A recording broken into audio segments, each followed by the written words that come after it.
নমস্কার বন্ধুরা, চলে এসেছি আজকে আরেকটি নতুন ভিডিও নিয়ে। যারা এই মুহূর্তে বর্ধমান ইউনিভার্সিটির 6th সেমিস্টারের স্টুডেন্ট পরীক্ষা দিয়েছিলেন, তাদের পরীক্ষা শেষ, এবার তাদের রেজাল্ট বেরোনোর অপেক্ষা।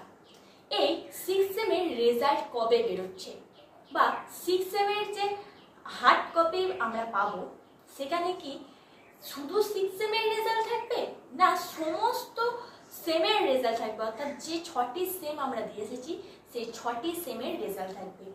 বা আমরা গ্র্যাজুয়েশন সার্টিফিকেট কবে পেতে পারি, অর্থাৎ 6টা পরীক্ষা আমাদের শেষ, এবার আমাদের পালা গ্র্যাজুয়েশন সার্টিফিকেট নেয়ার।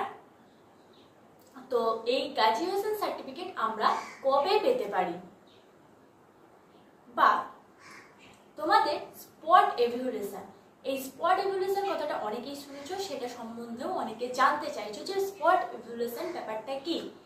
এই সমস্ত ব্যাপার ক্লিয়ার করব আজকের এই ভিডিওতে, এবং তার সাথে বলবো তোমাদের এমএ কবে থেকে ভর্তি হতে পারে। তো সমস্তটা জানতে আমাদের ভিডিওটা দেখতে থাকো। তো প্রথম আছে তোমাদের 6th সেম রেজাল্ট কবে বেরোচ্ছে।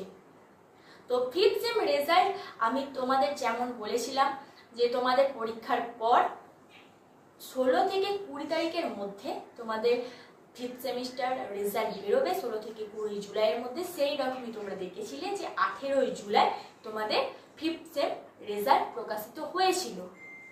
এবার পালা হচ্ছে তোমাদের 6th সেমের রেজাল্ট। তো 6th সেমের রেজাল্ট কবে বেরোতে পারে। তো 6th সেমের রেজাল্ট তোমাদের আগের অনেক কোটি ভিডিওতে বলেছি যে আগস্ট মাসে 15 থেকে 20 তারিখের মধ্যে কিন্তু 6th সেমের রেজাল্ট প্রকাশিত হবে, অর্থাৎ আর কিছুদিন বাদে তোমাদের রেজাল্ট প্রকাশিত হবে। 6th সেমের রেজাল্ট বার করতে খুব একটা দেরি করা হয় না, খুব তাড়াতাড়ি বার করা হয়, কারণ এরপরেই বিভিন্ন ছাত্রছাত্রীরা বিভিন্ন রকম কোর্সের দিকে চলে যাবে। যারা কেউ প্রফেশনাল কোর্সে যেতে পারে, কেউ এমএ এমএসসির জন্য যেতে পারে। তো যে যেদিকে খুশি প্রফেশনাল কোর্সে ভর্তি হবে সেই মতো তারা অ্যাডমিশন নেওয়ার জন্য তাদের যে গ্র্যাজুয়েশন সার্টিফিকেট বা 6th সেমের রেজাল্ট সেটা কিন্তু দরকার। তাই জন্য 6th সেম রেজাল্ট খুব তাড়াতাড়ি বার করে দেওয়া হয়। এবার এখানে আছে স্পট এভালুয়েশন। তো স্পট এভালুয়েশন কি, দেখো তোমরা যেমন অন্য কলেজে গিয়ে পরীক্ষা দাও, তার অ্যান্সার জমা দিয়ে তো স্যারদের, সেই রকমই তোমাদের যে অ্যান্সার শিটটা, সেই অ্যান্সার শিটটা ইউনিভার্সিটিতে গিয়ে প্রত্যেকটা কলেজের কিছু সিলেক্টিভ টিচার সিলেক্ট করা হয় প্রত্যেক সাবজেক্টের জন্য। সেই সাবজেক্টের টিচাররা ইউনিভার্সিটি গিয়ে তাদের একটা রুমে বসার ব্যবস্থা করা হয়, সেখানে যে বিষয়ের টিচার তাকে সেই বিষয়ের সাবজেক্টের খাতা দেয়া হয় এবং সেখানে বসে তারা চেক করে যাতে কাজটা খুব দ্রুত হয়। এটাই হচ্ছে স্পট এভালুয়েশন, অর্থাৎ ওই যে স্পটে বসে তোমাদের খাতাটা খুব দ্রুততার সাথে দেখছে, তারপরে তোমাদের খুব দ্রুততার সাথে নাম্বার প্রকাশিত করা। তো সমস্ত কিছুর জন্য এই স্পট এভালুয়েশন ব্যাপারটা রাখা হয়। এই স্পট এভালুয়েশনের মাধ্যমে কিন্তু 6th সেমে তোমাদের খাতা দেখা হয়। তো এবার আসি 6th সেমের রেজাল্ট। তো 6th সেমের রেজাল্টের ব্যাপারটা কেমন। তো 6th সেমের রেজাল্ট সেটা তোমরা এতদিন যেভাবে রেজাল্ট পেয়ে এসেছো, অর্থাৎ 5th সেম পর্যন্ত তোমাদের কিন্তু প্রত্যেকটা সেমিস্টারের রেজাল্ট তোমাদের দেয়া হতো। সেখানে প্রত্যেকটা কোর্সের তুমি যে নাম্বার পেয়েছো সেই নাম্বার আলাদা আলাদাভাবে পয়েন্ট হিসাবে তোমাদের দিয়ে দেওয়া হতো এবং সেখান থেকে তোমরা প্রত্যেকটা রেজাল্ট তোমরা এইভাবেই পেয়েছো। কিন্তু 6th সেমের যেটা রেজাল্ট, সেখানে কিন্তু শুধুমাত্র 6th সেমের যে হার্ড কপি সেটা কিন্তু দেবে না। তোমরা এতদিন ধরে যে 6টা পরীক্ষা দিয়েছো 6th সেম মিলিয়ে, তো সেই 6টা তোমাদের যে রেজাল্ট তার একত্রিত হার্ড কপি দেবে তোমাদেরকে। এটাই হচ্ছে 6th সেমিস্টারের রেজাল্ট, অর্থাৎ তোমাদের 6টা সেমের রেজাল্ট পরপর থাকবে এবং সেখানে যে তোমরা কোন বছর সেই সেমিস্টারগুলো ক্লিয়ার করেছো সেগুলোও দেওয়া থাকবে। সেইভাবে কিন্তু তোমাদের 6টা সেমিস্টারের রেজাল্ট দেওয়া থাকবে এবং সেই 6টা সেমিস্টারে একত্রিত রেজাল্ট তোমার হাতে তুলে দেওয়া হবে। এখানে আগের সেমিস্টারের মতো কোনো একক সেমিস্টারের জন্য একক রেজাল্ট দেওয়া হবে না, 6টা সেমিস্টার একেবারেই দিয়ে দেওয়া হবে।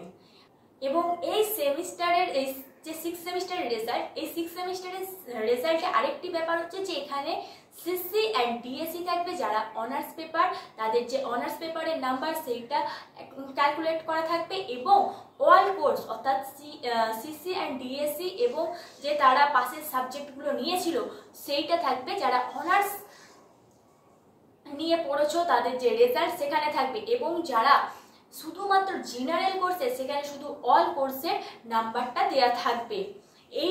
এই রকমই তোমাদের হয় 6 সেমিস্টারের রেজাল্ট।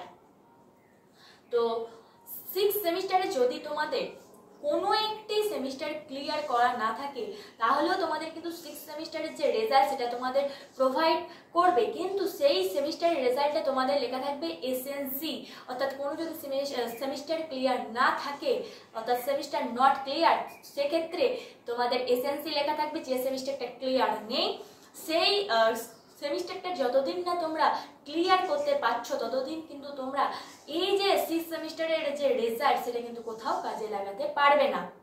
এবার আসি, এই যে তোমাদের রেজাল্ট পেয়ে গেলে, তোমাদের গ্র্যাজুয়েশন কমপ্লিট, এবার গ্র্যাজুয়েশন সার্টিফিকেটটা তোমরা কবে পেতে পারো? তো গ্র্যাজুয়েশন সার্টিফিকেট তোমাদের পেতে মিনিমাম 1.5 থেকে 2 বছর টাইম লাগবে তোমাদের গ্র্যাজুয়েশন সার্টিফিকেটটা পেতে। তো তার আগে তোমাদের কোনো রকম যাতে কোনো অসুবিধা না হয়, তোমরা গ্র্যাজুয়েশন যে কমপ্লিট করেছো তার জন্য একটা প্রফেশনাল সার্টিফিকেট দেওয়া হবে, যেটা কলেজ থেকে 20 থেকে 25 দিন বা 1 মাসের মধ্যে দিয়ে দেয়, যাতে তোমাদের কোনো ক্ষেত্রে অসুবিধা না হয়, চাকরির ক্ষেত্রে কোনো রকম অসুবিধা না হয়। তাই জন্য তোমাদেরকে প্রফেশনাল একটা সার্টিফিকেট দেওয়া হয়, যেটা যতদিন না গ্র্যাজুয়েশন সার্টিফিকেট পাচ্ছ ততদিন পর্যন্ত তার ভ্যালিডিটি থাকবে। এবার আসি এম এর বিষয়ে। তো তোমাদের গ্র্যাজুয়েশন সমস্ত কমপ্লিট হয়ে যাওয়ার পর তোমরা অনেকেই এম এ ভর্তি হবে। সেই এম এ সমস্ত রকম কিন্তু আমরা তোমাদের গাইড করব, কখন ভর্তি হবে, কিভাবে ভর্তি হতে হয়, সমস্ত রকম আমরা গাইডেন্স করে দেবো। তো তার জন্য আমাদের চ্যানেলটাকে অবশ্যই সাবস্ক্রাইব করে রাখতে হবে। তো এম এ তোমাদের যতদিন না 6 সেমিস্টারের রেজাল্ট প্রকাশিত হচ্ছে ততদিন এম এ ভর্তি শুরু হবে না। তো তোমাদের এম এ ভর্তি সেপ্টেম্বরে ফার্স্ট উইক নাগাদ থেকে আরম্ভ হবে। তো যখনই আরম্ভ হবে যখনই একটা নোটিফিকেশন পাওয়া যাবে ইউনিভার্সিটির তরফ থেকে তখনই আমরা তোমাদের সামনে সেটা তুলে ধরবো, এবং এম এ সম্পর্কিত কোন বিষয়ে কতটা সিট থাকতে পারে, কত টাকা লাগতে পারে, এই নিয়ে আমরা আগে একটি বড় ভিডিও করে দিয়েছি, যেটা তোমরা দেখলে বুঝতে পারবে যে সেখানে কোন সাবজেক্টে কত সিট আছে, কোথায় কোথায় এম এতে ভর্তি হওয়া যায়, কলেজ ক্যাম্পাস কোথায় পাচ্ছ, কোথায় ইউনিভার্সিটি ক্যাম্পাস তো একটাই আছে মেন ক্যাম্পাস বারওয়ান ইউনিভার্সিটি ছাড়া তোমাদের যে কলেজ ক্যাম্পাস সেইগুলো কোথায় কোথায় সমস্তটাই সেখানে জানতে পারবে, এবং সেখানে মিনিমাম কত টাকা লাগতে পারে ভর্তি হতে সবটাই কিন্তু সেখানে বলে দেওয়া আছে। তো তোমরা চাইলে যারা এম এ ভর্তি হতে চাইছো তারা ওই ভিডিওটা দেখে নিতে পারো, আমাদের ডেসক্রিপশানে তার লিঙ্ক দেওয়া থাকবে। এবং যারা ভাবছো যে, তো এটা তো হচ্ছে রেগুলার, যতদিন না তোমাদের 6 সেমিস্টারের রেজাল্ট প্রকাশিত হচ্ছে ততদিন কিন্তু রেগুলারে ফর্ম ফিল আপ চালু হবে না। কিন্তু যারা ডিস্টেন্সে ভর্তি হব ভাবছো তাদের কিন্তু ফর্ম ফিল আপ চালু হয়ে গেছে। তোমরা এখনো গ্র্যাজুয়েশন সার্টিফিকেট পাওনি কিন্তু ফর্ম ফিল আপটা করে রাখতে পারো তোমরা। তো তোমাদের যারা ডিস্টেন্সে পড়বো ভাবছো তারা অবশ্যই ফর্মটা ফিল আপ করে রাখো, কারণ যখন তোমাদের মার্কশিট পেয়ে যাবে তখন তোমরা মার্কশিটটা সেখানে জমা করে দেবে, তাহলেই হয়ে যাবে। তো ডিস্টেন্সে পড়ার জন্য তোমাদের যে লাস্ট ডেট ফর্ম ফিল আপের সেটা হচ্ছে 31শে আগস্ট পর্যন্ত। তো তোমরা 24শে আগস্ট পর্যন্ত ফর্ম ফিল আপ করলে তোমাদের কোনো রকম কোনো লেট ফি দিতে হবে না, এবং 24শে আগস্টের পর থেকে 31শে আগস্ট পর্যন্ত ফর্ম ফিল আপ করলে ডিস্টেন্সের ক্ষেত্রে তোমাদের ফর্ম ফিল আপ লাগছে। তো ডিস্টেন্সে এম এ ফর্ম ফিল আপে অলরেডি বারওয়ান ইউনিভার্সিটি চালু হয়ে গেছে। যারা ভাবছো যে ডিস্টেন্সে পড়বে বা অন্যান্য ইউনিভার্সিটিতেও যারা ভাবছো যে ডিস্টেন্স নিয়ে পড়বে অন্যান্য ইউনিভার্সিটিও কিন্তু ফর্ম ফিল আপ চালু হয়ে গেছে, তারা আবেদন করে রাখতে পারো। তো ডিস্টেন্সে ভর্তি হতে গেলে কত টাকা লাগতে পারে বারওয়ান ইউনিভার্সিটি, তো সেই নিয়েও আমরা কিন্তু আগে একটা ভিডিও বড় তোমাদের সামনে তুলে ধরেছিলাম। তো তোমরা যারা ভাবছো যে ডিস্টেন্স থেকে তোমাদের এমএ কমপ্লিট করবে তাহলে তারা একবার দেখে নিতে পারো যে সেখানে তোমাদের কোর্স ফি কত টাকা লাগতে পারে বা তোমাদের যে স্ট্রাকচার ডিস্টেন্সের সেখানে ক্রাইটেরিয়া কি আছে সমস্তটা সেখান থেকে দেখে নিতে পারবে। সেটাও কিন্তু আমাদের ডেসক্রিপশনে লিঙ্ক দেওয়া থাকবে, সেখান থেকে তোমরা দেখে নিতে পারবে খুব সহজেই। তো আশা করি তোমাদের মনে যে কোয়েশ্চেনগুলো ছিল সেই কোয়েশ্চেনগুলো ক্লিয়ার করতে পেরেছি। এরপরও তোমাদের যদি কোনো রকম কোনো সমস্যা থেকে থাকে তাহলে আমাদের কমেন্টে জানাও, তো আমরা সেই নিয়ে আবারও পরবর্তী ভিডিও আনবো। তো আজকের ভিডিও আমরা এখানেই শেষ করছি। ধন্যবাদ সবাইকে। Junior education.